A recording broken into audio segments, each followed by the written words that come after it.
സ്വപ്നം ഒരുപാട് മനുഷ്യന്മാർ കാണുന്നുണ്ട്. വലിയ വേജാറും വിഷമൊക്കെ തോന്നാറുണ്ട് കേൾക്കുമ്പോൾ. വലിയ വിഷമം. അല്ലാഹുവിന്റെ റസൂലിനെ ഇടിച്ച് താഴ്ത്തി. നബി തങ്ങളൊക്കെ താഴെയാണ്, വേറെ ആരോ മേലെയാണ്. ഇസ്ലാം എന്ന് പുറത്തു പോണ കേസാണത്. സ്വപ്നം പറഞ്ഞിട്ടൊന്നും പറയാൻ പറ്റില്ല ജനങ്ങളോട്. അള്ളാഹിന്റെ റസൂലിനെ താഴ്ത്തി കെട്ടുക, നബി തങ്ങൾ താഴെ, വേറെല്ലോല് മേലെ. ആ സ്വപ്നം ഒന്നും പറയല്ലേ, പൈശാചികമാണ്, പിശാച് തരുന്ന സ്വപ്നമാണ്, അള്ളാഹുവിൻ്റെതല്ല. അതൊന്നും വിളിച്ചു പറയാനും പാടില്ല. എന്തൊരു അപകടമാണ്. അള്ളാഹുവിന്റെ റസൂലിനെ താഴ്ത്തിക്കെട്ടെ, ഹബീബിനെ അള്ളാഹു സമ്മതിക്കോ താഴ്ത്തിക്കെട്ടാൻ? ഒരിക്കലും ചെയ്തു പോകരുത്. ഗുരുതരമായ തെറ്റാണ് അതൊക്കെ, ഗുരുതരമായ തെറ്റാണ്. അള്ളാഹു കാത്തുരക്ഷിക്കട്ടെ. ഹബീബായ നബി തങ്ങളെ സ്വപ്നം കണ്ടു. മദീനയുടെ മിമ്പറിൽ ഇരിക്കുകയാണ് റസൂലുള്ളാഹി സ്വല്ലല്ലാഹു അലൈഹി വസല്ലം. ഹബീബിന്റെ മുമ്പിലേക്ക് 1-2 ഈച്ചകൾ പാറി വരുന്നു. അപ്പോഴാണ് ഈ ചെറുപ്പക്കാരനായ ഇമാമുന ബുഖാരി തങ്ങൾ എഴുന്നേറ്റ് ചെന്ന് നബി തങ്ങളുടെ മുഖത്ത് നിന്ന് ആ ഈച്ചയെ ആട്ടിയോടിക്കുന്നു. നേരം വെളുത്തപ്പോ ഗുരുനാഥനോട് പറഞ്ഞു, ഉസ്താദേ, ഞാൻ ഇങ്ങനെ ഒരു സ്വപ്നം കണ്ടു അല്ലാഹുവിന്റെ റസൂലിനെ. മറുപടി വന്നു, മോനെ, മറ്റൊന്നുമല്ല, നിങ്ങൾ അള്ളാഹുവിന്റെ ദീനിന് വേണ്ടി ചെയ്യുന്ന ഒരു സേവനം, അള്ളാഹുവിന്റെ റസൂലിന് നേരെ വരുന്ന ഒരുപാട് ആരോപണങ്ങളെ, ഹബീബായ നബിക്ക് നേരെ വരുന്ന കൂരമ്പുകളെ തടുത്തു മാറ്റാനും ഒഴിവാക്കാനും ഹബീബിന്റെ മുഖം രക്ഷിക്കാനും നിങ്ങൾ ചെയ്യുന്ന ഒരു പ്രവർത്തനം സഹായകമാകും എന്ന് ഇതിൽ സൂചനയുണ്ട് എന്ന് മഹാനായ അല്ലാമ ഇസ്ഹാഖ് ഇബ്നു റാഹവൈഹി തന്റെ ശിഷ്യന് മറുപടി കൊടുത്തു. ആ ത്യാഗമാണ്, ഹബീബിന്റെ അഭിമാനം സംരക്ഷിക്കുന്ന മഹാപ്രവർത്തനമാണ് 17 വയസ്സിൽ നിന്ന് തുടങ്ങിയ ഇമാമുന ബുഖാരി തങ്ങളുടെ സ്വഹീഹ് എന്ന ഗ്രന്ഥം, ഹദീസിന്റെ ഗ്രന്ഥം. റഷ്യയിൽ നിന്നാ വരുന്നത്, സമർഖന്ദിൽ നിന്ന്, ബുഖാറയിൽ നിന്ന് യാത്ര തുടങ്ങി അറബ് ലോകം ഒന്നാകെ യാത്ര ചെയ്തു. സമർഖന്ദിലേക്ക് തിരിച്ചുപോയി. സമർഖന്ദിൽ അന്ത്യവിഷമം കൊള്ളുന്ന ഇമാമുന മുഹമ്മദ് ബിൻ ഇസ്മാഈൽ അൽ ബുഖാരി റളിയല്ലാഹു അൻഹു ചെറിയ കുട്ടിയായിരുന്നപ്പോ സദസ്സിൽ വലിയ വലിയ ആളുകളൊക്കെ വന്ന് ഇരിക്കുന്നുണ്ട്. അപ്പോ ആരോ ചോദിച്ചു, മോനെ, എത്ര ഹദീസ് എഴുതി? മോൻ പറഞ്ഞു, ഇസ്നൈൻ, 2 ഹദീസൈനി എന്നല്ല പറഞ്ഞതെന്ന്, ഇസ്നൈൻ, 2 എഴുതിയിട്ടുണ്ട്. അപ്പൊ അയാളിങ്ങനെ കളിയാക്കി ചിരിച്ചു. രണ്ടോ? ഈ 2-3-4 മണിക്കൂർ ഇരുന്നിട്ട് 2 ഹദീസേ കിട്ടിയിട്ടുള്ളൂ? അവിടെ ഇരുന്ന ഒരാൾ പറഞ്ഞു, ഇന്ന ലിഹാദൽ ഇബ്നി ലശഅന, ഈ കുട്ടിക്ക് വലിയൊരു ഭാവിയുണ്ട് കേട്ടോ, ഈ കുട്ടിയെ കളിയാക്കല്ലേ, ഈ കുട്ടി നിങ്ങളെ നോക്കി ചിരിക്കുന്ന ഒരു സമയം വരും എന്ന് ആ സദസ്സിൽ പ്രായമുള്ള ഒരാൾ ഈ കുട്ടിയുടെ മുഖശ്രീ കണ്ട് പറഞ്ഞിട്ടുണ്ടെന്ന് ഇമാം ബുഖാരി തങ്ങളുടെ 17 വയസ്സിലാണ്. 70,000 ഹദീസുകൾ മനപ്പാടമുണ്ട്. അന്ന് 70,000 ഹദീസുകൾ മനപ്പാടമുണ്ട്. ഇമാമുന ബുഖാരി തങ്ങൾക്ക് സനദ് വഴി കിട്ടുന്ന എല്ലാ കൃത്യമായ രേഖകൾ സഹിതം 70,000 ഹദീസുകൾ അന്ന് മനപ്പാടമുണ്ട് 17 വയസ്സായപ്പോ. ഇങ്ങനെയൊക്കെ പറ്റുമോ? പറ്റും. ഇതൊക്കെ മനുഷ്യന്മാർ തന്നെയാണോ? അതേ, മനുഷ്യന്മാർ തന്നെയാണ്. നമുക്കൊരു സൂറത്ത് പഠിക്കാനുള്ള പ്രയാസം എത്ര? യാസീൻ പഠിച്ചെടുക്കാൻ, അൽ കഹ്ഫ് പഠിച്ചെടുക്കാൻ, ഒരു ജുസ് പഠിക്കാൻ ഹഫിദൽ ഖുർആന വഹുവ ഇബ്നു 7 വയസ്സുള്ളപ്പോഴാണ് മഹാനായ ഇമാമുന ശാഫിഈ തങ്ങൾ വിശുദ്ധ ഖുർആൻ മുഴുവൻ മനപ്പാഠമാക്കിയത്. വിശുദ്ധ ഖുർആൻ ഒന്നാകെ മനപ്പാഠമാക്കിയത് 7 വയസ്സുള്ളപ്പോ. നമ്മുടെ മക്കളെ കൊണ്ടത് സാധ്യമാണോ? 12 വയസ്സുള്ളപ്പോഴാണ് ദാറുൽ ഇഫ്തായിലേക്ക് മഹാനവറുകളെ നിയമിക്കപ്പെടുന്നത്. മക്കയിലെ പ്രഗത്ഭരായ പണ്ഡിതന്മാരൊക്കെ, ഈജിപ്തുകാർ, ഇറാഖുകാരൊക്കെ യൗവനത്തിലെ പ്രാഗൽഭ്യം മനസ്സിലാക്കിയ ഇമാമുന ശാഫിഈ തങ്ങൾ 12 വയസ്സുള്ളപ്പോഴാണ് ഫത്വ കൊടുക്കാൻ വേണ്ടിയിരിക്കുന്നത്. 12 വയസ്സുള്ളപ്പോ ഫത്വ കൊടുക്കുകയാണ്. 12 വയസ്സുള്ളപ്പോ 12-കാരനായിരിക്കെ 60ഉം 70ഉം കഴിഞ്ഞ മഹാപണ്ഡിതന്മാർ ഇമാമുന ശാഫിഈ തങ്ങളോട് വന്ന് ചോദിക്കുന്ന കാര്യങ്ങൾ, അത്രയും പ്രാഗൽഭ്യമുള്ള, സമയത്തിന്റെ വില മനസ്സിലാക്കി ത്യാഗം ചെയ്തു, വിജ്ഞാനത്തിന് വേണ്ടി ത്യാഗം ചെയ്ത് ഇറങ്ങി ഇമാമുന ശാഫിഈ റളിയല്ലാഹു തആല അൻഹു. പ്രിയപ്പെട്ട മോളുണ്ട് ഫാത്തിമ ബിന്തു ശാഫിഈ. ഇമാമുന ശാഫിഈ തങ്ങളുടെ മോളുണ്ട് ഫാത്തിമ എന്ന് പറയുന്ന മോള്.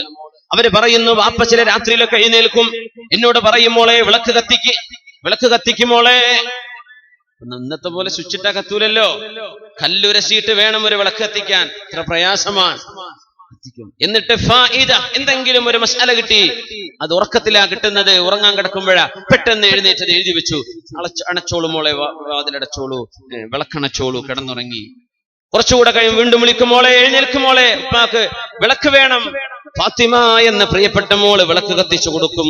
ഫായിദ, വേറൊരു മസാല എഴുതി വെക്കും, വീണ്ടും കടന്നുറങ്ങും. അങ്ങനെ ചില ദിവസങ്ങളിൽ 70ഓളം തവണ ഒരൊറ്റ രാത്രിയിൽ വാപ്പാക്ക് വേണ്ടി ഞാൻ വിളക്ക് കത്തിച്ചു കൊടുത്ത ദിവസങ്ങളുണ്ട് എന്ന് ഫാത്തിമ ബിൻതു ശാഫിഈ റളിയല്ലാഹു അൻഹുവിന്റെ പ്രിയപ്പെട്ട മോള് ഫാത്തിമ ബീബി പറയുന്നുണ്ട്. വാപ്പാക്ക് വേണ്ടി 70 തവണ ഞാൻ വിളക്ക് കത്തിച്ചു കൊടുത്ത രാവുകളുണ്ട്. ഉറങ്ങുന്നു എഴുന്നേൽക്കുന്നു, ഉറങ്ങുന്നു എഴുന്നേൽക്കുന്നു. എന്തിനാണത്? റബ്ബേ, എന്റെ ജീവിതം ഞാൻ ഉറങ്ങി തീർക്കാനുള്ളതല്ല. പലതും എനിക്ക് ചെയ്യാനുണ്ട്, പഠിക്കാനുണ്ട്, അറിയാനുണ്ട്, പഠിപ്പിച്ചു കൊടുക്കാനുണ്ട്. എന്റെ പ്രിയപ്പെട്ട ഉമ്മ ഇമാമുന ഷാഫിഈ തങ്ങൾ ഗസയിൽ നിന്ന്, ഇന്നത്തെ ഫലസ്തീനിലെ ഗസയിൽ നിന്ന്, അവിടെയാണ് ഇമാം ഷാഫിഈ തങ്ങൾ ജനിക്കുന്നത്, ഗസയിലാണ്. ഗാസ എന്ന് പറയില്ലേ മലയാളത്തെ പത്രങ്ങളിലൊക്കെ, ഗസയാണത്. ഗസയിൽ നിന്ന് ഇമാമുന ഷാഫിഈ തങ്ങൾ 10 വയസ്സ് പ്രായമായപ്പോഴേക്കും പഠനയാത്ര തുടങ്ങിയിട്ടുണ്ട് മക്കയിലേക്ക്. പ്രിയപ്പെട്ട ഉമ്മയാ കൊണ്ടു നടക്കുന്നത്, മോനെ പോയി പഠിക്ക്. നമുക്കെമ്പാടും സ്ഥാപനങ്ങളുണ്ട് പഠിക്കാനുള്ള, ദീനീ സ്ഥാപനങ്ങൾ. 5 പൈസ കൊടുക്കാതെ തന്നെ മതഭൗതിക വിദ്യാഭ്യാസം കിട്ടുന്ന എത്രയോ സമുന്നയ സ്ഥാപനങ്ങളിലെ നമ്മുടെ വാഫി കോളേജുകൾ, ദാറുൽ ഹുദയുടെ സഹസ്ഥാപനങ്ങൾ, നന്ദി ദാറുസ്സലാം, ഒരുപാട് ത്യാഗീവര്യന്മാരായ സച്ചരിതരുടെ കൈകളാൽ സ്ഥാപിക്കപ്പെട്ടത്. ഒന്നും വേണ്ട, നിങ്ങൾ കൊണ്ടുപോയി മക്കളെ ഏൽപ്പിച്ചാൽ മതി. നമ്മളെ കൊണ്ടാകുന്നുണ്ടോ ഒരു കുട്ടിയെ പഠിപ്പിക്കാൻ, ഒരു മോളെ ഹാഫിളത്താക്കാൻ, ഒരു മോനെ ഹാഫിളാക്കാൻ നമ്മളെ കൊണ്ടാവുന്നുണ്ടോ? നമ്മൾ പോകുന്നുണ്ട്, 10 ലക്ഷവും 50ഉം 60ഉം ലക്ഷം കെട്ടിവെക്കുന്നിടത്തേക്ക് പോകുന്നുണ്ട്. എന്നിട്ട് എന്തായി? കല്യാണം കഴിഞ്ഞു, അവനവന്റെ പാട്ടിന് പോയി. അവനും ഭാര്യയും സുഖമായി പാരീസിൽ താമസിക്കുന്നു, ലണ്ടനിൽ താമസിക്കുന്നു. ഉമ്മയും വാപ്പ ആരാ കൂടെ? ആരുള്ള ഒരു നഴ്സുണ്ട് വീട്ടിൽ,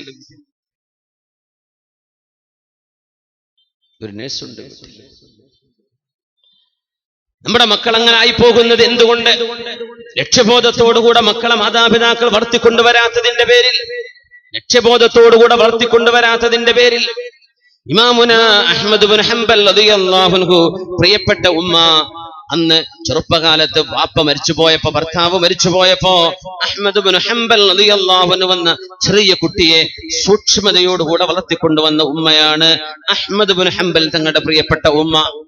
ഈ സമൂഹത്തിന്റെ മുൻഗാമികളിൽ കഴിഞ്ഞുപോയ മഹാഗോപുരങ്ങളാണ്, വിജ്ഞാനത്തിന്റെ ജ്യോതിസുകളാണ് ഇമാമുന അഹ്മദ് തങ്ങളെ പോലെയുള്ളവര്.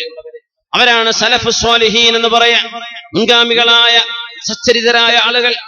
പ്രിയപ്പെട്ട ഉമ്മ, ഈ കൊച്ചുമോനെ ഫജ്ർ നിസ്കാരത്തിന്, സുബഹി നിസ്കാരത്തിന് വിളിക്കും. മോനെ രാത്രി ഒറ്റക്ക് നടക്കാൻ കഴിയില്ല, വെളിച്ചമില്ലാത്ത നേരം ഉമ്മ കൂടെ ചെന്ന് നിസ്കാരം കഴിയുന്നവരെ മോനെ കാത്തിരിക്കും വഴിയിൽ. എന്നിട്ട് ആ മോന്റെ കൈപിടിച്ച് സുബഹി നിസ്കാരം ജമാഅത്തായി നിസ്കരിച്ച് മോനെ കൈപിടിച്ച് തിരിച്ചു കൊണ്ടുവരും വീട്ടിലേക്ക്. പ്രിയപ്പെട്ട ഉമ്മമാരെ, നമ്മുടെ മക്കളെ നമ്മൾ ആരെങ്കിലും സുബഹി നിസ്കാരത്തിന് വിളിച്ച് എഴുന്നേൽപ്പിക്കാറുണ്ടോ? എഴുന്നേൽക്കില്ല എന്ന് മക്കൾ പറയുമ്പോ മുഖത്തേക്ക് ഒരൽപ്പം വെള്ളം തെളിച്ചുകൊണ്ടെങ്കിലും ഉറക്കച്ചടവ് തീർത്തുകൊണ്ട് മക്കളെ എഴുന്നേൽപ്പിച്ച് നിസ്കരിപ്പിക്കാറുണ്ടോ? പാതിരാവുകളോളം, പാതിരാത്രിയോളം അരുതാത്തത് കണ്ടുകൊണ്ടോ കേട്ടുകൊണ്ടോ സമയം കളഞ്ഞ് ഉറക്കച്ചടവിൽ കിടക്കുന്ന നമ്മുടെ ചെറുപ്പക്കാരെ, യൗവനം നശിപ്പിച്ചു കളഞ്ഞുകൊണ്ടിരിക്കുന്ന യുവാക്കളെ, ചെറുപ്പക്കാരെ, പ്രിയപ്പെട്ട ഉമ്മമാരെ, നിങ്ങൾ നിങ്ങളുടെ ദൗത്യം നിർവഹിച്ചോ? ചെറുപ്പക്കാരാ, നീ നിന്റെ ജീവിതത്തിന്റെ വില മനസ്സിലാക്കിയോ?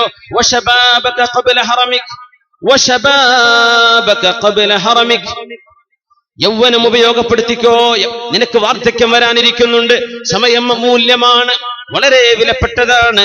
അൽ വഖ്തു സൈഫുൻ ഇല്ലം തഖ്തഅക്. അഹ്മദ് ഇബ്നു ഹംബൽ റളിയല്ലാഹു തആല അൻഹു അങ്ങനെയാണ് പഠിക്കാൻ ഒരുങ്ങുന്നത്. 10 ലക്ഷം ഹദീസ് ഇമാമുന അഹ്മദ് തങ്ങൾക്കറിയാമായിരുന്നുവെന്ന് റിവായത്തുകളുണ്ട്. ചിലത് 7 ലക്ഷം ഹദീസ്.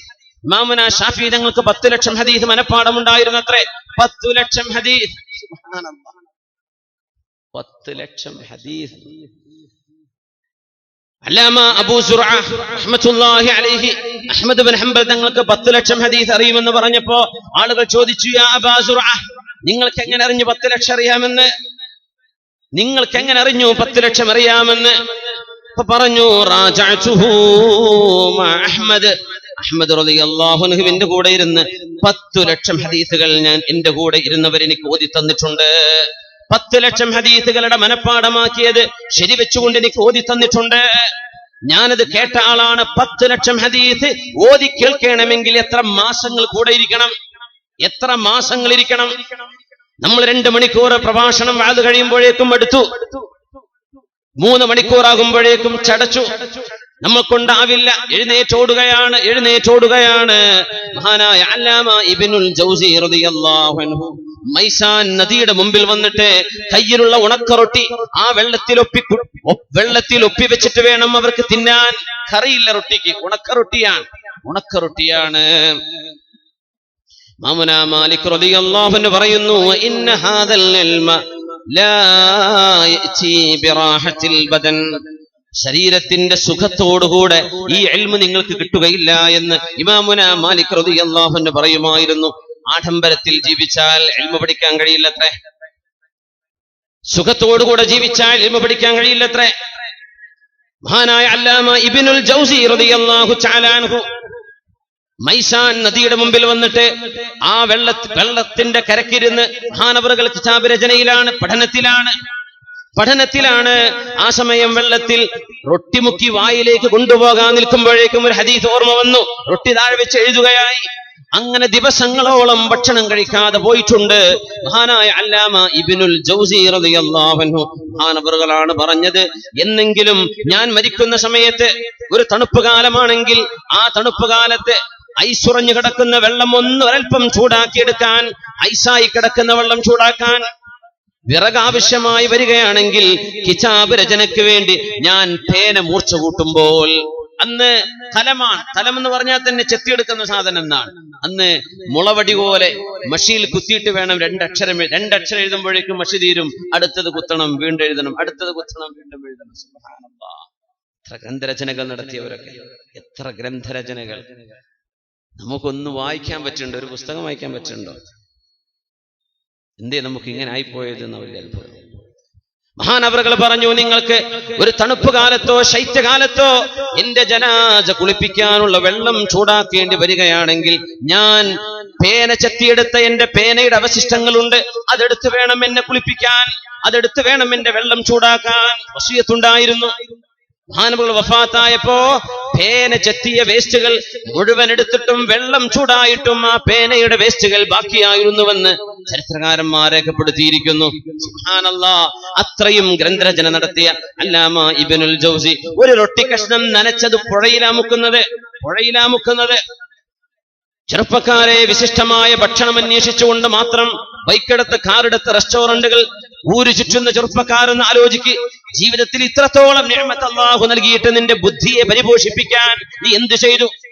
നിന്റെ ആമാശയം പരിപോഷിപ്പിക്കാൻ കോഴിക്കോട് ടൗണിലെ റെസ്റ്റോറന്റുകളിൽ രുചിച്ചു നോക്കാത്ത, പോയിരിക്കാത്ത ടേബിളുകളില്ല. പക്ഷേ നിന്റെ തലച്ചോറിന് ഭക്ഷണം കൊടുക്കാൻ നീ എന്ത് ത്യാഗം ചെയ്തു? എന്ത് ത്യാഗമാണ് നീ ചെയ്തത്? എന്റെ ഉമ്മത്തികൾക്കൊരു കാലഘട്ടം വരും, ഹമ്മുഹുമുൽ ബത്നു വൽ ഫർജ്, എന്റെ സമൂഹത്തിന്റെ ലക്ഷ്യം ആകെ ഭുജിക്കണം, ഭോഗിക്കണം. ഇത് രണ്ടുമായിരിക്കും. ഭക്ഷണം കഴിക്കുക, ഏതെങ്കിലും പെൺകുട്ടികളെ കിട്ടുമോ എന്ന് അന്വേഷിച്ച് നടക്കുക. ഇങ്ങനെ ഭോഗവും ഭുജിക്കലും മനുഷ്യന് ലക്ഷ്യമാകുന്ന കാലം അന്ത്യനാളിന്റെ അടയാളങ്ങളാണെന്ന് പരിശുദ്ധ റസൂലുള്ളാഹി സ്വല്ലല്ലാഹു അലൈഹി വസല്ലം. അല്ലാമ ഇബ്നുൽ ജൗസി പോലെയുള്ള പരിശ്രമങ്ങളിൽ എന്തെങ്കിലും ഒരു ചെറുത് നമ്മളെ കൊണ്ട് ചെയ്യാനായോ? അല്ലാമ ഇബ്നു അഖീൽ, അബുൽ വഫാ ഇബ്നു അഖീൽ റളിയല്ലാഹു അൻഹു കിതാബുൽ ഫുനൂൻ എന്ന് പറഞ്ഞ പ്രസിദ്ധമായ ഗ്രന്ഥം എഴുതിയ മഹാൻ. കിതാബുൽ ഫുനൂൻ എത്രയാണ് ഗ്രന്ഥത്തിന്റെ വലുപ്പം എന്നറിയോ? 800 മുജല്ലദ്, 800 വോള്യങ്ങളാണ് കിതാബുൽ ഫുനൂൻ മാത്രം. 800 വോള്യം. 800 വോള്യം എന്ന് പറയുന്നത് ഓരോ വോള്യം 600 വറഖ, 600 പേജുകൾ ഉണ്ടാകുമ്പോഴാണ് അറബിയിൽ ശരാശരി ഒരു മുജല്ലദ് എന്ന് പറയാ. ഒരു വോള്യം എന്ന് പറയണമെങ്കിൽ മിനിമം അതിൽ 600 പേജ് വേണം. അങ്ങനത്തെ എത്ര വോള്യമാണ് കിതാബുൽ ഫുനൂൻ എന്നറിയോ? 800 വോള്യം. ലൈബ്രറി നിറഞ്ഞു പോകും, പുരയിടം നിറഞ്ഞു പോകും. മഹാനായ അല്ലാമ അബുൽ വഫാ ഇബ്നു അഖീൽ തങ്ങളുടെ കിതാബുൽ ഫുനൂൻ മാത്രം വീട്ടിൽ വെച്ചാൽ നിറഞ്ഞു പോകും. ഇതൊക്കെ ഒരായുഷ്കാലത്ത് ചെയ്ത ത്യാഗമാണ്. ഒരായുഷ്കാലത്തിന്റെ ത്യാഗം. നമ്മൾ ഡിഗ്രി എടുത്തു, PG എടുത്തു, മടുത്തു, കഴിഞ്ഞു, ഇനിയിപ്പോ എങ്ങനെ ജീവിച്ചു പോട്ടെ. സുബ്ഹാനല്ലാഹ്. നമ്മൾ എന്താ ചെയ്യുന്നത്? അഫഹസിബ്തും അന്നമാ ഖലഖനാകും അബഥാ വഅന്നകും ഇലൈനാ ലാ തുർജഊൻ. ഒന്ന് എഴുന്നേറ്റ് സ്വലാത്തിൽ ഇരിക്കല്ലേ. സല്ലു അലൻ നബി മുഹമ്മദിൻ വആലിഹി അല്ലാഹുമ്മ സല്ലി അലാ സയ്യിദിനാ മുഹമ്മദിൻ وعلى آل سيدنا محمد وبارك وسلم عليه. اللهم صل على محمد وعلى آل سيدنا محمد وبارك وسلم عليه. മഹാനായ ലോകപ്രസിദ്ധനായ ഖുർആൻ മുഫസ്സിറുണ്ട് മുഹമ്മദ് ഇബ്നു ജരീർ ത്വബരി റളിയല്ലാഹു അൻഹു. അല്ലാമ ത്വബരി എന്നറിയപ്പെടുന്ന മുഹമ്മദ് ഇബ്നു ജരീർ ത്വബരി തങ്ങൾ ശിഷ്യഗണങ്ങളോടാണ് ചോദിച്ചത്, ശിഷ്യന്മാരോട് ചോദിച്ചു, അല്ലാമ ഇബ്നു ജരീർ തങ്ങൾ, നമുക്ക് വിശുദ്ധ ഖുർആനിന്റെ തഫ്സീർ എഴുതിക്കൂടെ, അതിന്റെ വ്യാഖ്യാനം എഴുതിക്കൂടെ? അപ്പോൾ ചോദിച്ചു, എത്ര പേജ് കാണും? പറഞ്ഞത്, ഞാൻ നിങ്ങൾക്ക് ചൊല്ലിത്തരാം, നിങ്ങൾ എഴുതി വെച്ചാൽ മതി. ശിഷ്യന്മാരോട് പറയാൻ, ഇന്ന് നമുക്കുണ്ട് തഫ്സീർ ത്വബരിയുണ്ട്, ഇബ്നു ജരീർ ത്വബരിയുടെ തഫ്സീറുണ്ട്, മുഹമ്മദ് ഇബ്നു ജരീർ ത്വബരി റഹ്മത്തുള്ളാഹി അലൈഹി. ഇവരൊക്കെ സമയത്തിന്റെ വില ഇങ്ങനെ കണ്ടില്ലായിരുന്നെങ്കിൽ, അവരൊക്കെ നമ്മൾ ജീവിച്ച പോലെ ജീവിക്കുകയായിരുന്നുവെങ്കിൽ, വല്ല വിജ്ഞാനീയവും നമ്മുടെ കയ്യിലേക്ക് എത്തുവോ? വല്ലത് നമുക്ക് കിട്ടുവോ? നമ്മുടെ ആമാശയത്തിനല്ലാതെ ബുദ്ധിക്ക് വല്ല ഭക്ഷണവും കിട്ടുമായിരുന്നോ? മഹാനവറുകൾ പറഞ്ഞു, 30,000 പേജുകളിൽ നമുക്ക് ഖുർആനിന്റെ തഫ്സീർ എഴുതണം. 30,000 പേജുകൾ. ശിഷ്യന്മാർ പറഞ്ഞു, ശൈഖ് അവറുകളെ, ഇത് കൂടുതലാണ്. തഫ്നൽ ഹയാ, മരിച്ചു പോകുമല്ലോ, ജീവിതം അവസാനിക്കുമല്ലോ. 30,000 പേജൊക്കെ എഴുതി തീരുമ്പോ DTP ഇല്ലാന്നറിയണം. കീബോർഡിലല്ലായി ടൈപ്പ് ചെയ്യുന്നത്, സ്മാർട്ട് ഫോണുകളെല്ലാം ഉപയോഗിക്കുന്നത്. മഷിയിൽ കുത്തി വേണം. 2 അക്ഷരം എഴുതുമ്പോഴേക്ക് മഷി തീർന്നു. കുപ്പിയിൽ വീണ്ടും കുത്തണം, അടുത്ത 2 അക്ഷരം തീർന്നു. ഒരു വാക്ക് എഴുതാൻ പോലും കഴിയില്ല ഒരു ഇരുത്തത്തിൽ. ഇന്നത്തെ പെന്നുകളല്ല, പേനയല്ല. 30,000 എന്ന് പറഞ്ഞപ്പോ അവര് പറഞ്ഞു, ശൈഖ് അവറുകളെ, കൂടുതലാണ്, ചുരുക്കി തരാൻ ഡിസ്കൗണ്ട് കിട്ടുമോ? ഡിസ്കൗണ്ട് വേണമെന്ന് പറഞ്ഞു. 3,000 എന്നാ നമുക്ക് 3,000 പേജുകളിൽ തഫ്സീർ എഴുതാം. ഓക്കെ അല്ലേ? ഓ, റെഡി. 3,000 പേജുകളിൽ തഫ്സീർ എഴുതി മഹാനായ ഇബ്നു ജരീർ ത്വബരി റളിയല്ലാഹു അൻഹു. ഇന്നിപ്പോ ടീച്ചർമാർ വല്ല അസൈൻമെന്റ് മക്കൾക്ക് കൊടുത്താലേ 10 പേജ്, എന്റെ കൈ കുഴഞ്ഞു, എന്റെ കൈ ഒടിഞ്ഞു, നാളെ സ്കൂൾ പോണില്ല, ലീവാണ്. നമ്മളെ മക്കൾ അങ്ങനെയാണ് ഇപ്പോ. ടീച്ചറെ, എന്നാന്ന് തീരാ, എഴുതി മടുത്തു, അവസാനിക്കൂലേ? 2 പേജ് എഴുതുമ്പോഴേക്ക് നമ്മളെ കൊണ്ടായില്ല, മടുത്തു. 3,000 പേജുകളിൽ വിശുദ്ധ ഖുർആനിന്റെ തഫ്സീർ 30,000 പേജുകൾ എഴുതാൻ തീരുമാനിച്ച് 3,000 രത്ന ചുരുക്കമായി തന്നു മഹാനായ അല്ലാമ ഇബ്നു ജരീർ, മുഹമ്മദ് ഇബ്നു ജരീർ ത്വബരി തങ്ങൾ. ആ തഫ്സീർ നമ്മുടെ മുമ്പിലുണ്ട്. അത് കഴിഞ്ഞപ്പോഴാണ് കുട്ടികളോട് ചോദിച്ചത്, മക്കളെ, നമുക്ക് ലോക ചരിത്രം എഴുതി വെച്ചുകൂടെ? ലോക ചരിത്രം മില്ലദുൻ ആദം അലൈഹിസ്സലാം ഇലാ യൗമിനാ, ആദം നബി മുതൽ ഈ ദിവസം വരെയുള്ള മനുഷ്യ ഉൽപ്പത്തി മുതൽ ഇന്നേ വരെയുള്ള മനുഷ്യ ചരിത്രം നമുക്ക് എഴുതിക്കൂടെ? ശിഷ്യന്മാര് ചോദിച്ചു, എത്ര പേജ് വരും? 30,000 വറഖ, 30,000 പേജുകൾ. വാവ്, ടു മച്ച്. കഴിയില്ല, മരിച്ചു പോകുമല്ലോ, ജീവിതം അവസാനിക്കുമല്ലോ. 30,000 വേണ്ട ശൈഖേ, ചുരുക്കാൻ പറ്റുമോ? ഡിസ്കൗണ്ട് വല്ലതുണ്ടോ? ഡിസ്കൗണ്ട് ചോദിക്കും ടെക്സ്റ്റൈൽസിൽ എവിടെ മുടിയും പോയിട്ടില്ലേ? 30,000 പേജുകളാവില്ലല്ലോ, ജീവിതം തീർന്നു പോവില്ലേ? അപ്പോഴാണ് അല്ലാമ ത്വബരി തങ്ങൾ താരീഖ് എഴുതിയ ചരിത്രം എഴുതിയത്. 30,000 ഷോർട്ട് ചെയ്തു. 3,000 പേജുകളിൽ ലോക ചരിത്രം എഴുതി മഹാനായ അല്ലാമ ത്വബരി റളിയല്ലാഹു തആല അൻഹു. ആയുസ്സിലെ ബർക്കത്താണ് ഇതൊക്കെ. ഈ ത്യാഗല്ലേ? നമ്മളൊക്കെ എന്ത് ചെയ്തു? എന്ത് നമ്മൾ ചെയ്തു? ആലോചിക്കും മുഅ്മിനീങ്ങൾ, നമ്മൾ എന്ത് ചെയ്തു? കുറെ കാലം ജോലി ചെയ്തു, പഠിച്ചു, ജോലി കിട്ടി, കുട്ടികളും മക്കളായിട്ട് ജീവിക്കുന്നു. 1 വർഷം ഞാൻ മരിച്ചു, തീർന്നു. അങ്ങനെ ഇപ്പൊ മൃഗങ്ങളൊക്കെ കുട്ടികളും മക്കളായിട്ട് ജീവിക്കണില്ലേ? ഓരൊക്കെ കുട്ടികളും മക്കളായിട്ടല്ലേ ജീവിക്കണത്? അവര് ജീവിക്കും, അവര് മരിച്ചു, നമ്മൾ മരിച്ചു, നമ്മൾ പിന്നെ കബറൊക്കെ വെച്ചിട്ട് ആദരവോട് കൂടെ മറവ് ചെയ്യുന്നുണ്ട്. അവരങ്ങനെ ചത്തൊടുങ്ങി പോകുന്നു. എന്തിനു വന്നു? എന്തേ ഇപ്പൊ നമ്മൾ ചെയ്തത്? ഒന്നും ചെയ്തില്ല. ഹബീബായ റസൂലുള്ളാഹി സ്വല്ലല്ലാഹു അലൈഹി വസല്ലം തങ്ങൾ അതുകൊണ്ടാണ് ഒരു ഉന്മേഷം കിട്ടാൻ വേണ്ടി ഉമ്മത്തിനോട് പറഞ്ഞത്, നിങ്ങൾ എന്താ നന്മകൾ എന്ത് കണ്ടാലും മുന്നോട്ട് വരണം. അതുകൊണ്ടാണ് ഹബീബായ തങ്ങൾ ചോദിച്ചത്, സിദ്ദീഖ് റളിയല്ലാഹു അൻഹു അടക്കവിരിക്കുന്ന സദസ്സിനോട്, മൻ അസ്ബഹ മിൻകുമുൽ യൗമ സ്വായിമാ, നിങ്ങളിൽ ആരെങ്കിലും നോമ്പെടുത്ത ആളുകളുണ്ടോ? ഈ കൂട്ടത്തിൽ സുന്നത്ത് നോമ്പെടുത്ത ആളുകൾ. അന്ന് റമദാനായിരുന്നില്ല, ആരും കൈപൊക്കിയില്ല, ഒരാൾ മാത്രം കൈപൊക്കി. അത് മഹാനായ ഹബീബിന്റെ കൂട്ടുകാരൻ, 60 കൊല്ലത്തെ കൂട്ടുകാരൻ സിദ്ദീഖ് റളിയല്ലാഹു അൻഹു.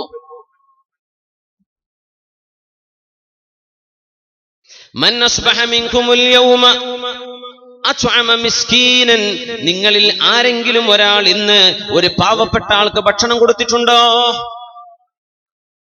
അവർ ഭക്ഷണം കൊടുക്കുന്ന ആളുകളാണ്. പക്ഷേ അന്ന് ആ പർട്ടിക്കുലർ ഡേ ഒരാൾ മാത്രം സദസ്സിൽ നിന്ന്, അനയാ റസൂലല്ലാഹ്, ഞാനുണ്ട് നബിയേ, ഞാനുണ്ട്, ഇന്ന് ഞാൻ പാവപ്പെട്ടവന്റെ ഭക്ഷണം കൊടുത്തിട്ടാ വരുന്നത്. മൂന്നാമത് ഹബീബിന്റെ ചോദ്യം വന്നു, മൻ അസ്ബഹ മിൻകുമുൽ യൗമ ആദ മരീദാ, നിങ്ങളിൽ ആരാണിന്ന് ഒരു രോഗിയെ പോയി സന്ദർശിച്ചത്?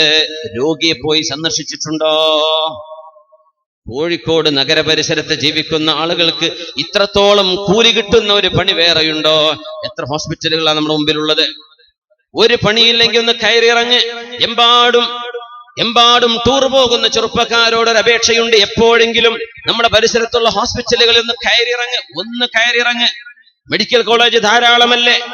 ജീവിതം ബോറടിച്ചു എന്ന് ഓരോ ഗെയിം കഴിയുമ്പോ, സിനിമ കണ്ടു കഴിയുമ്പോ മടുത്തു, ജീവിതം ബോറടിക്കുന്നു എന്ന് ഇഷ്ടം പോലെ കയ്യിൽ കാശിൽ വെച്ച് നടക്കുമ്പോ ഒന്ന് മെഡിക്കൽ കോളേജ് വരെ പോയി നോക്ക്.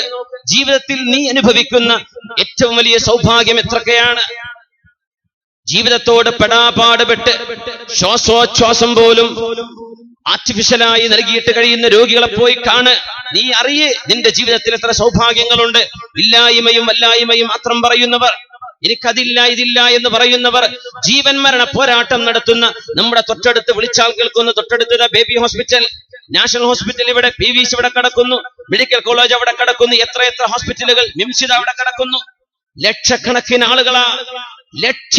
ആളുകൾ. ഒരു നേരം എനിക്ക് കസേരയിലെങ്കിലും ഒന്ന് ഇരിക്കാനുള്ള പാവത്തിൽ ആ ഒരു പരുവത്തിലേക്കൊന്ന് മാറിയിരുന്നെങ്കിൽ ചിലരുടെ ആഗ്രഹം അതാണ്. അല്ലാഹുവേ, കസേരയിൽ പോയി ഇരിക്കാൻ 2 മണിക്കൂർ ഊരവേദന ഇല്ലാതെ ഇരിക്കാൻ എനിക്ക് കഴിയുമായിരുന്നുവെങ്കിൽ, തൊട്ടടുത്ത് നടക്കുന്ന വല്ല വാദമുണ്ടെങ്കിൽ എനിക്കൊന്ന് പോയി ഇരിക്കാൻ കൊതിയുണ്ടായിരുന്നു. എത്ര ആളുകൾ അങ്ങനെ കൊതിക്കുന്നുണ്ട്. അല്ലാഹുവേ, എന്റെ കാലുകൾക്ക് നിൽക്കാൻ കെൽപ്പുണ്ടായിരുന്നെങ്കിൽ, ചെയറില്ലെങ്കിലും ഒന്ന് നിന്നുകൊണ്ടെങ്കിലും ഞാൻ പോയി കേട്ടേനെ എന്ന് കൊതിക്കുന്ന എത്രയോ ആളുകൾ നമ്മുടെ ചുറ്റുവട്ടത്തുമുണ്ട്. ചെന്ന് നോക്കിൻ ജീവിതത്തിന്റെ വില എത്രയാണെന്ന്. ഓരോ മണിക്കൂറിനും കൊടുക്കുന്ന ഓക്സിജന്, രോഗിയുടെ ജീവൻ നിലനിൽക്കാൻ കൊടുക്കുന്ന മരുന്നുകൾക്ക്, മരുന്ന് ഷാപ്പിൽ പോയിട്ട് ബില്ല് കെട്ടുന്ന നേരത്താൻ ഞെട്ടിപ്പോകുന്നത്, യാ അല്ലാഹ്, ഒരു ഫീസും കൊടുക്കാതെ സർവേശ്വരനായ സൃഷ്ടാവ് അല്ലാഹു റബ്ബുൽ ഇസ്സത്ത് യഥേഷ്ടം ശ്വസിക്കാനുള്ള സംവിധാനം നമുക്ക് തന്നപ്പോ ആ ജീവിതത്തിന്റെ ശ്വാസത്തിന്റെ വില അറിഞ്ഞോ? അതിന്റെ വില മനസ്സിലാക്കിയോ? റസൂലുള്ളാഹി സ്വല്ലല്ലാഹു അലൈഹി വസല്ലം തങ്ങൾ ചോദിച്ചു, മൻ അസ്ബഹ മിൻകുമുൽ യൗമ സബഅ ജനാസ, നിങ്ങളിൽ ആരാണ് ഒരു മയ്യിത്തിന്റെ കൂടെ ഫ്യൂനറൽ ഫംഗ്ഷനിൽ പോയത്? മയ്യിത്തിന്റെ ജനാസയെ മറവ് ചെയ്യാൻ വേണ്ടി കൂടെ പോയ ആളുകളുണ്ടോ? ഇന്ന് ആരെങ്കിലും അത് ചെയ്തിട്ടുണ്ടോ? സദസ്സിൽ നിന്ന് ഒരാൾ മാത്രം കൈപൊക്കി. അത് മഹാനായ സിദ്ദീഖ് റളിയല്ലാഹു അൻഹു ആയിരുന്നു. അപ്പോഴല്ലേ നബി ഞങ്ങൾ പറഞ്ഞത്, യാ അബൂബക്കർ, അബൂബക്കറേ, ഈ 4 കാര്യങ്ങൾ ഏതെങ്കിലും ഒരു വ്യക്തിയിൽ ഒരുമിച്ച് കൂടുകയാണെങ്കിൽ അവർക്ക് സ്വർഗം ഉറപ്പാണ് എന്ന് റസൂലുള്ളാഹി സ്വല്ലല്ലാഹു അലൈഹി വസല്ലം. ഉലമാ പറയും, ലൗ സാദ റസൂലുള്ളാഹി ലസാദ അബൂബക്കറിൻ. നബി തങ്ങൾ 4 ചോദ്യമാ ചോദിച്ചത്. നബി തങ്ങൾ 5 എണ്ണം ചോദിക്കുമെങ്കിൽ 5 സിദ്ദീഖ് തങ്ങളുടെ കയ്യിൽ മറുപടി ഉണ്ടായേനെ. സബ്ബാഖുൻ ഇലൽ ഖൈർ, നന്മയിലേക്ക് ഓടുകയായിരുന്നു സിദ്ദീഖ് റളിയല്ലാഹു അൻഹു. എല്ലാ നന്മകളും എനിക്ക് വേണം. അതുകൊണ്ടാണ് നോമ്പിഷ്ടപ്പെട്ട ആളുകളെ റയ്യാനിലൂടെ വിളിക്കുമെന്ന് പറഞ്ഞപ്പോ മഹാനായ സിദ്ദീഖ് റളിയല്ലാഹു അൻഹു കേട്ടിരുന്ന് ഇങ്ങനെ കേൾക്കാണ്. സ്വതക്ക ഇഷ്ടപ്പെട്ട ആളുകളെ ബാബു സ്വതക്കയിലൂടെ വിളിക്കുമെന്ന് പറഞ്ഞു. നിസ്കാരം ഇഷ്ടപ്പെട്ട ആളുകളെ ബാബു സ്വലായിലൂടെ, അങ്ങനെ സ്വർഗത്തിന്റെ 8 കവാടങ്ങളിലൂടെയും വിളി വരുമെന്ന് പറഞ്ഞപ്പോഴാണ് സിദ്ദീഖ് തങ്ങളുടെ ഒരു സംശയം. നമ്മളൊക്കെ എന്താ വിചാരിക്കുക, ഏതെങ്കിലും ഒരു വഴിക്ക് വിളിച്ചാൽ മതി. സിദ്ദീഖ് തങ്ങൾ ചോദിച്ചു, യാ റസൂലല്ലാഹ് മാ അലാ മൻ യുദ്ആ മിൻ കുല്ലിഹാ ബിദ്ദറൂറ, നബിയേ എല്ലാ വാതിലിലൂടെയും വിളിക്കപ്പെടുകയാണെങ്കിൽ വല്ല കുഴപ്പമുണ്ടോ നബിയേ? നിസ്കാരം മാത്രമല്ല ഇഷ്ടപ്പെടുന്നത്, പാവപ്പെട്ടവരെ സഹായിക്കുന്നത് മാത്രമല്ല, യതീമുകളുടെ സംരക്ഷണം മാത്രമല്ല, ഇൽമിന്റെ പ്രസരണം മാത്രമല്ല, പാവപ്പെട്ടവന്റെ കണ്ണീരൊപ്പല് മാത്രമല്ല, എല്ലാം ഇഷ്ടപ്പെടുകയാണെങ്കിൽ എല്ലാ വാതിലൂടെയും വിളിക്കപ്പെടാൻ ആഗ്രഹമുണ്ട് നബിയെ എന്ന് പറഞ്ഞപ്പോഴാണ് വഅൻത മിൻഹും, നിങ്ങൾ അവരിൽപ്പെട്ടവരാണെന്ന്. അംബിയാന്റെ സ്ഥാനം കഴിഞ്ഞാൽ സിദ്ദീഖീങ്ങളിൽ ആദ്യം വരുന്ന അബൂബക്കർ സിദ്ദീഖ് റളിയല്ലാഹു അൻഹു 60 വയസ്സുള്ളപ്പോഴാ ഈ ഹദീസിന്റെ അനുഭവം ഉണ്ടായതെന്ന് മുഹദ്ദിസീങ്ങൾ പറയുന്നുണ്ട്. 60 വയസ്സുള്ളപ്പോഴാണ് ഈ ചോദ്യം. രോഗിയെ സന്ദർശിച്ചു, പാവപ്പെട്ടവർക്ക് ഭക്ഷണം കൊടുത്തു, ജനാസയെ അനുഗമിച്ചു. നോമ്പുകാരനാണ്, വയറ്റിൽ വിശപ്പിന്റെ കാഠിന്യം അറിയുമ്പോഴാണ് പാവപ്പെട്ടവന്റെ വിഷമം അറിയുന്നത്. 60 വയസ്സുള്ളപ്പോഴാണ് ചോദ്യം, നബിയേ എല്ലാ നന്മകളും ഇഷ്ടപ്പെട്ട് സ്വർഗത്തിന്റെ എല്ലാ വാതിലൂടെയും വിളിക്കപ്പെടണമെന്ന് ഞാൻ ആഗ്രഹിച്ചു പോകുന്നു. വിശ്വാസികൾ ഇങ്ങനെയാണ്, എല്ലാ നന്മയിലേക്ക് മുന്നിട്ട്, വിശേഷിച്ച് ഇൽമിന്റെ വഴിയിലേക്ക്, വിജ്ഞാനത്തിന്റെ വഴിയിലേക്ക് ഓടി വരണം. ജീവിതത്തിൽ ഏറ്റവും നമുക്ക് ചെയ്യാൻ പറ്റുന്ന പണി വിജ്ഞാനീയങ്ങളാണ്, പഠിച്ചെടുക്കലാണ്. ദീനീ ക്ലാസുകൾ കേൾക്കുന്നത് അത് ഓൺലൈനോ ഓഫ്ലൈനോ സദസ്സിൽ ചെന്നിട്ടോ അല്ലാതെയോ വായിച്ചു പഠിച്ചിട്ടോ ഒരു ഉസ്താദിന്റെ ഗുരുനാഥന്റെ മുമ്പിൽ ചെന്നിരുന്നിട്ടോ പഠിച്ചെടുക്കിൻ. പഠനമല്ലാതെ നമ്മുടെ മുമ്പിൽ മനുഷ്യനായി വേർതിരിക്കുന്ന മറ്റെന്തുണ്ട്? പഠനമല്ലാതെ മറ്റെന്തുണ്ട്? പഠനമല്ലാതെ മനുഷ്യന് വില നൽകുന്ന മറ്റെന്താ ഉള്ളത്? ആനായി ബുഖാരി ഇമാം അറബിയാണോ? ഇല്ല. മാതൃഭാഷ അറബി സംസാരിച്ചോ? ഇല്ല. സ്വഹീഹ് മുസ്ലിം, ഇമാമുന മുസ്ലിം ഇബ്നു ഹജ്ജാജ് റളിയല്ലാഹു അൻഹു സ്വഹീഹിന്റെ ഉപജ്ഞാതാവ് കൂടിയായ മുസ്ലിം തങ്ങൾ അറബിയാണോ? അല്ല.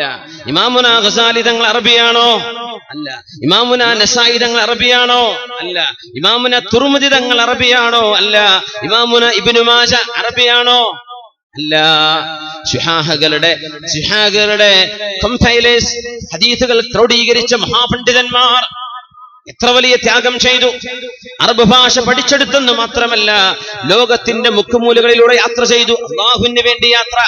നമ്മൾ എന്തെങ്കിലും ഒരു പഠനയാത്ര ചെയ്തിട്ടുണ്ടോ? അല്ലാഹുവിന് വേണ്ടി ഒരു പഠനയാത്ര നമ്മൾ പോവാറുണ്ട്. ബാംഗ്ലൂരിലേക്ക്, മൈസൂരിലേക്ക്, കൊടൈക്കനാലിലേക്ക്, മൂന്നാറിലേക്ക്.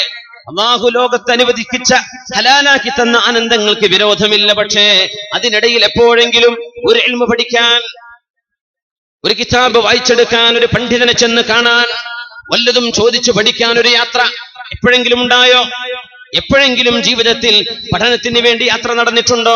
മഹാനായ ജാബിർ ബിൻ അബ്ദുല്ലാഹി റളിയല്ലാഹു അൻഹുവാണ് ഷാമിലേക്ക് ഒട്ടകപ്പുറത്ത് യാത്ര പോയത്. ഒരു സ്വഹാബിയെ കണ്ട് ഒരു ഹദീസ് മനഃപ്പാഠമാക്കി പോരാനും ഒരൊറ്റ ഹദീസിന് വേണ്ടി 2000 കിലോമീറ്റർ യാത്ര ചെയ്തു ജാബിർ റളിയല്ലാഹു അൻഹു. അതേ സ്വഹാബി ഏഷ്യൻ കോണ്ടിനെന്റും കഴിഞ്ഞ് ആഫ്രിക്കൻ കോണ്ടിനെന്റിലേക്ക് യാത്ര പോയി. ഈജിപ്തിലൂടെ മൊറോക്കോയിലേക്ക് എത്തി. ഒരു സ്വഹാബിയെ കണ്ട് ഒരു ഹദീസ് പഠിക്കാൻ വേണ്ടി ഫ്ലൈറ്റ് യാത്ര പോലുമല്ല, ഒരു ഹദീസ് അത് കേട്ടപ്പോൾ പറഞ്ഞു, മഅസ്സലാമ, ഞാൻ തിരിച്ചു പോകുന്നു മദീനയിലേക്ക്. എന്തിനായി യാത്ര? ജീവിതത്തിന്റെ വില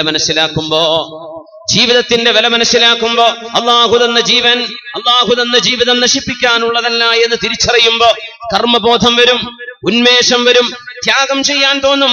മഹാനായ ഇമാമുന ബുഖാരി തങ്ങൾക്ക് 17 വയസ്സുള്ളപ്പോഴാണ് തന്റെ പ്രിയപ്പെട്ട ഗുരുനാഥൻ അല്ലാമ ഇസ്ഹാഖ് ഇബ്നു റാഹവൈഹിയുടെ മുമ്പിൽ പഠിച്ചുകൊണ്ടിരിക്കുമ്പോഴാണ് ഇസ്ഹാഖ് ഇബ്നു റാഹവൈഹി തങ്ങൾ പറഞ്ഞത്, മക്കളെ, എനിക്കൊരു ആഗ്രഹമുണ്ട്. അല്ലാഹുവിന്റെ റസൂലിന്റെ ഹദീസുകളിൽ സ്വഹീഹുകൾ മാത്രം രേഖപ്പെട്ട് കിടക്കുന്ന ഒരു ഗ്രന്ഥം നിങ്ങൾക്ക് ഉണ്ടാക്കാൻ കഴിഞ്ഞാൽ വലിയ ഉപകാരമായിരുന്നു. സ്വഹീഹായ ഹദീസുകൾ മാത്രം,